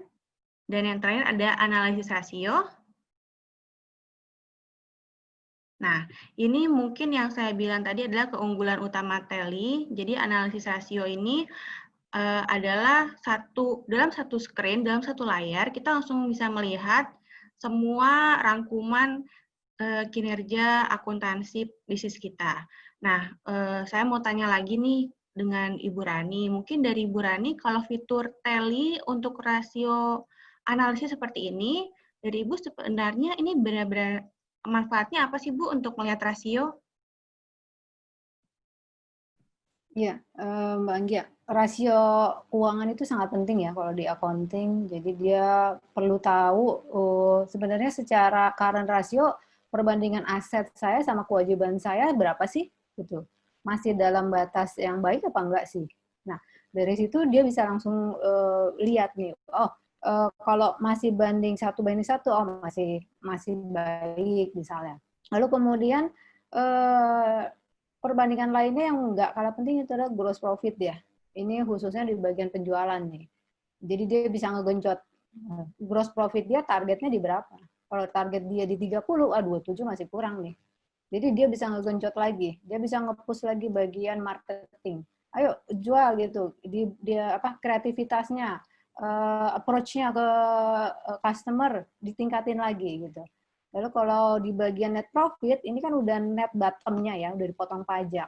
Jadi ekspektasi pelaku usaha itu di berapa? Kalau dia profitnya maunya di 15%, oh 11 berarti masih ada cost-cost yang harus dia cut. Cost apa aja yang bisa dia cut, nanti dia bisa breakdown di cost-costnya itu. Lalu terus untuk return on investment, ternyata dari usaha ini dia mengharapkan ekspektasi laba ROI-nya di berapa gitu. Kalau di 22 berarti maksudnya ekspektasi di 30 karena ini di 22 berarti masih di bawah dari ekspektasinya dia. Jadi dari situ ketahuan misalnya ekspektasi dia berapa dan hal apa yang mesti dia pertahankan ataupun dia tingkatkan ataupun dia kurangkan gitu. Jadi rasio ini sangat penting ya bagi kelangsungan sustainable pelaku usaha gitu Mbak. Jadi sangat bermanfaat banget nih kalau memang ada software yang bisa menyajikannya gitu Mbak. Oke, terima kasih Bu. Berarti betul ya untuk laporan rasio analisis itu benar-benar mungkin bisa dikatakan keunggulan dari Tally. Salah satu keunggulan yang mungkin dari Ibu Rani sendiri selaku expert belum ada gitu di software lain. Nah, selanjutnya kita pindah nih ke mungkin lebih berefek pada industri perdagangan.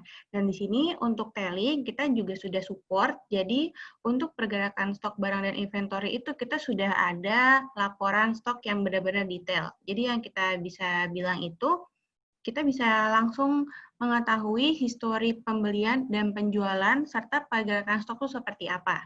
Jadi nanti dalam satu screen kita bisa lihat historinya.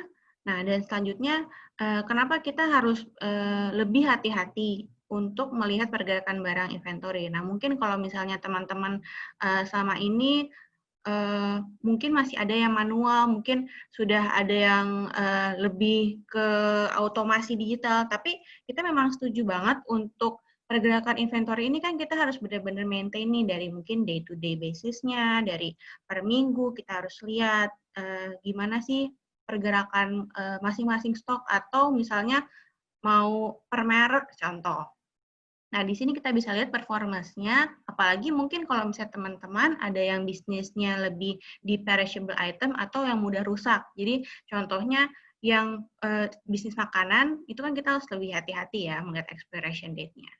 Nah, di sini kita ada laporan summary stock atau rangkuman summary dari stok inventory kita.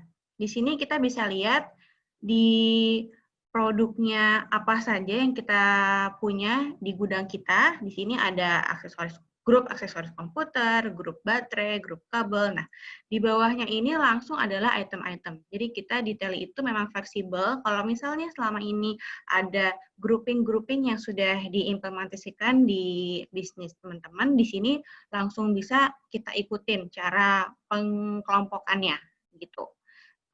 Sama juga dengan kuantitasnya. Misalnya kuantitasnya ada yang unitnya ada yang unit pieces atau unit buah atau unit lusin, unit per satu kardus itu juga kita bisa.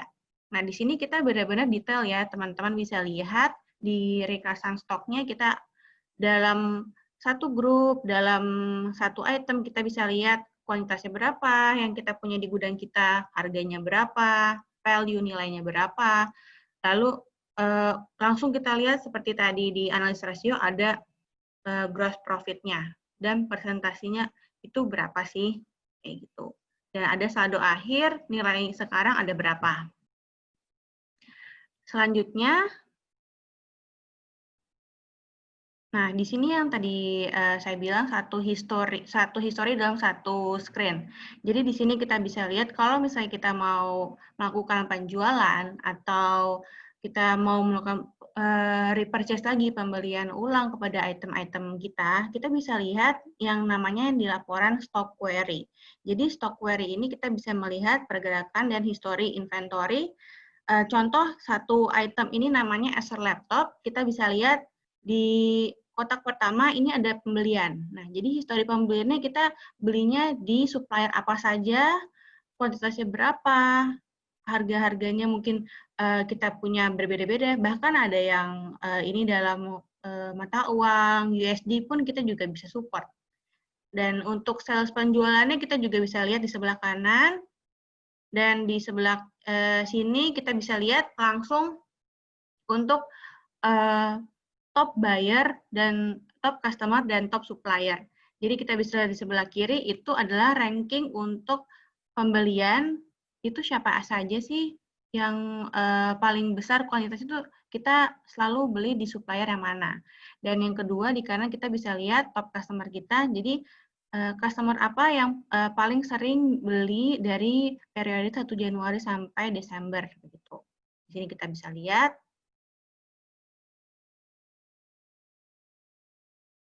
Nah, mungkin setelah pandemi ini kita juga bisa lihat nih seberapa berubahnya perilaku customer-customer kita.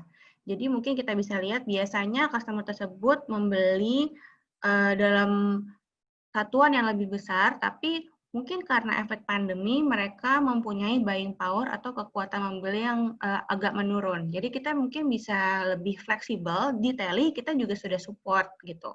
Untuk misalnya mau mengubah setting stok barang yang sudah kita buat.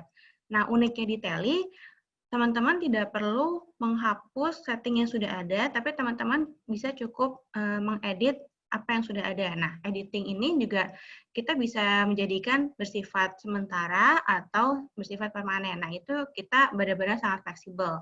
Contoh kan satuan unit barang-barang yang kita punya ada box, lusin, atau pieces. Nah, kita juga ada contoh lagi. Misalnya kita punya merek A, itu kita jual 20 pieces dalam satu box. Dan kita punya juga merek B, dia 12 pieces dalam satu box. Walaupun mereka itemnya sama, tapi mereka punya merek berbeda dan punya satuan item yang berbeda, itu kita bisa support juga. Next.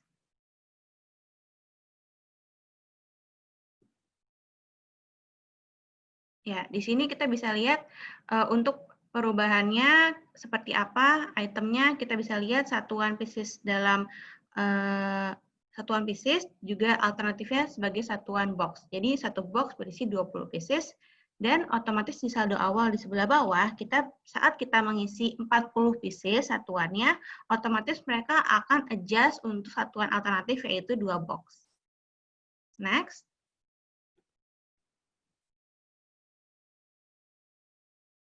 Nah, untuk teman-teman yang hari ini hadir dari industri manufaktur, untuk Teli kita juga sudah support. Jadi untuk formula bill of material, nanti teman-teman bisa buat di awal, ataupun saat teman-teman sudah ada pada layar manufacturing untuk pengisian jurnal, itu kita bisa lihat langsung saat kita masukkan nama produk, pertama Ahlan, lalu lokasinya kita pilih di mana, jumlahnya kita masukkan. Jadi di sini saya masukkan 10 pieces, otomatis formula yang sudah kita buat di awal sudah langsung adjust dengan formula yang sudah kita buat. Jadi 10 pieces itu membutuhkan formula item apa saja untuk memanufakturkan finish good tersebut.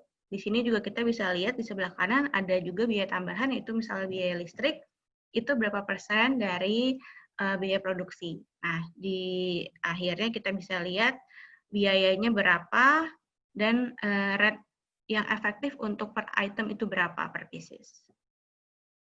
Next-nya. Untuk Teli sendiri, kita itu walaupun sudah digital, kita langsung bisa mensupport ekspor ke JPEG, PDF, dan Excel.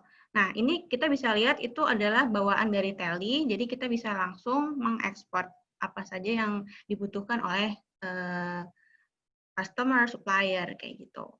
Nah, yang terakhir, dua step terakhir yaitu yang bisa kita support selama pandemi ini adalah walaupun Teli itu kita desktop base atau ada di lokal komputer teman-teman untuk data-datanya, kita juga bisa support melalui remote access jarak jauh. Jadi yang namanya environment kita itu adalah teli.net environment, dan kalau misalnya harus disupport melalui jarak jauh, kita juga akan memberikan login melalui email dan passwordnya itu kita bisa kasih aksesnya ke mereka, misalnya kepada auditor, kepada user yang di kota lain, itu kita juga support. Nah, ini adalah terakhir, yaitu fitur terbaru, yaitu adalah web browser. Nah, web browser ini sudah ada di Teli dari rilis 6.6. Di sini kita bisa lihat web browser ini, jadi kita bisa langsung lihat semua pelaporan-pelaporan yang ada di Teli, bahkan sampai si transaksi itu paling terperinci kita bisa lihat. Di sini kita tinggal masuk aja ke websitenya Teli dan mengikuti memasukkan login yang sudah diberikan pada kantor pusat contohnya, dan kita langsung bisa lihat seperti ini lewat handphone kita, tablet, dan web browser laptop kita, walaupun tidak ada Teli. Nah, mungkin dari situ saja, dari sisi Teli. Selanjutnya untuk Mbak Amanda, silakan dilanjutkan. Ya, terima kasih pemaparannya yang sangat menarik, Mbak Anggia.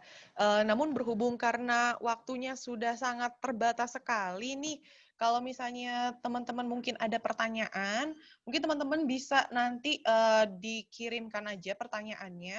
Nanti kami juga akan sekalian memberikan form feedback kepada teman-teman. Kalau misalnya ada pertanyaan lebih lanjut, silakan langsung dicantumkan ke dalam form feedback itu, sehingga bisa langsung kami balas juga secara private kepada email teman-teman sekalian, seperti itu. Karena di sini kami waktunya sangat terbatas, kami harus segera mengakhiri sesi pada siang hari ini. Semoga mudah-mudahan sesi yang sudah disampaikan, pemaparan yang sudah disampaikan oleh Mbak Anggia dan juga Bu Rani dan saya pada siang hari ini bisa memberikan insight atau wawasan baru untuk teman-teman, sehingga nantinya bisnis teman-teman bisa lebih maju lagi, bisa bertahan di tengah-tengah era new normal ini. Mudah-mudahan kita bisa bertemu lagi di webinar-webinar selanjutnya. Kalau misalnya ada pertanyaan mengenai sesuatu yang tadi disampaikan pada saat sesi pada hari ini, jangan lupa untuk segera nanti dikonfirmasi aja lewat form feedback yang akan dikirimkan pada email teman-teman sekalian. Dan ini adalah website, juga email, dan nomor telepon yang bisa dihubungi kalau teman-teman tertarik untuk mengetahui lebih lanjut mengenai Teli Solutions dan gimana Teli Solutions bisa membantu bisnis teman-teman sekalian. Oke, mungkin cukup sekian pada hari ini. Untuk selanjutnya, semoga kita bisa bertemu dalam webinar-webinar selanjutnya ya teman-teman. Ya, terima kasih atas kehadiran teman-teman pada hari ini. Mohon maaf atas segala kekurangan yang ada, dan mudah-mudahan semua insight yang diberikan pada hari ini bisa memberikan manfaat untuk teman-teman. Ya, sekian dan terima kasih.